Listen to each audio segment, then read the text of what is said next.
बिस्मिल्लाहिर्रहमानिर्रहीम। V news से मैं हूं फैसल कमाल पाशा और मेरे साथ इस वक्त मौजूद हैं पीपल्स पार्टी के सीनियर रहनुमा कमरुज़्ज़मान कायरा साहब। सर, सबसे पहले तो ये बताइएगा कि गवर्नर पंजाब बन रहे हैं आप?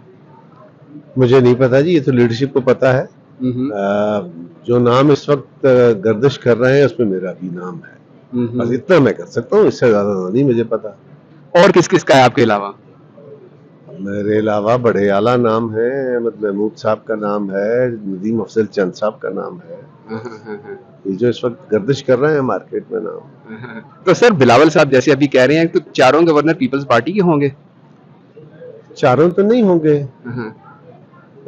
दो हमारे होंगे, बाकी कंसल्टेशन के साथ होंगे, मुशावरत तो हमारे ही होंगे। सही सही सही सही। सर, ये सवाल बड़ा चल रहा है मार्केट में और बहुत ही ज्यादा इस पे स्ट्रेस किया कि पीपल्स पार्टी क्यों गवर्नमेंट में नहीं गई?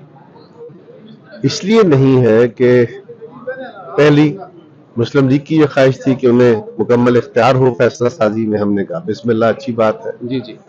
हम भी ये समझते हैं कि मुल्क के चैलेंजेस इतने बड़े हैं कि उनको पावर शेयरिंग की बजाय अगर वो यकसुई के साथ काम कर सकते हैं तो बिल्कुल मौका देना चाहिए।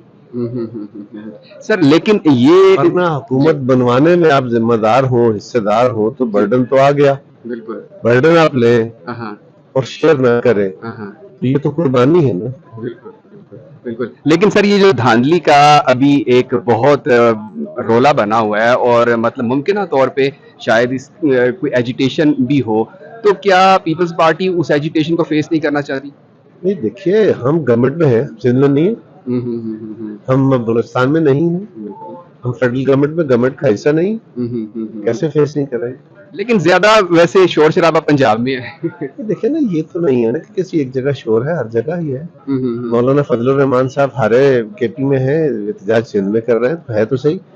लेकिन इसका जो है इन्वेस्टिगेशन प्रॉपर अप्रोप्रिएट फोरम्स को करनी चाहिए। मैं समझता हूँ कि ये एहतजाज जो है करना हक है, लेकिन उसको वायलेंस की तरफ, उसको डिसरप्शन ऑफ सिविल लाइफ की तरफ लेके जाने की जरूरत नहीं है। जो समझते हैं वो अदालतों के रास्ते भी हैं, एहतजाज के रास्ते भी हैं, पीसफुल मीन्स के साथ। लेकिन मुल्क के हालात ऐसे हैं कि आप सिर्फ जो अपनी मर्जी की चीजें हैं उनके ऊपर उनको एक्सेप्ट करें, बाकियों को रिजेक्ट करें, ये मुनासिब नहीं है। 2018 में भी इलेक्शन पे एहतजाज हुआ था, उसमें भी एतराज उठे थे और यही बात कही गई थी। लेकिन उस वक्त जो कहा गया, आपके ख्याल में रिगिंग हुई है? पाकिस्तान में शायद ही कोई इलेक्शन ऐसा हुआ है हमारी रिसेंट हिस्ट्री में जिस पे ये सवाल नहीं, उसकी ट्रांसपेरेंसी पे सवाल ना। अच्छा, ये पार्शियल होती है या ये कंप्लीट? इसके बारे में मैं जजमेंटल नहीं हो सकता, मेरे पास कुछ सारी बातें नहीं है। लेकिन ये बात बहरहाल दुरुस्त है कि सिर्फ सियासी जमातों की तरफ से नहीं बल्कि मीडिया और इंडिपेंडेंट एनालिस्ट की तरफ से भी ये बात हमेशा कही गई कि इलेक्शन जितने ट्रांसपेरेंट होने चाहिए उतने नहीं। Sir, last question Bhutto reference पे बता दें कि ये आप क्या समझते हैं कि क्या पीपल्स पार्टी के लिए एक बड़ा रिलीफ होगा ये? देखिए, जहां तक तारीख का ताल्लुक है, लोगों का हीरो वो होता है जिसे लोग अपना हीरो मानते हो, तो मनवाया नहीं जाता। जुल्फिकार अली भुट्टो को लोग बेगुनाह मानते हैं, जुल्फिकार अली भुट्टो को जजेस बेगुनाह मानते हैं, वकला बेगुनाह मानते हैं। दुनिया भर में उनके कत्ल को जुडिशियल मर्डर कहा जाता है, जिस केस को नजीर के तौर पे पेश नहीं किया जा सकता।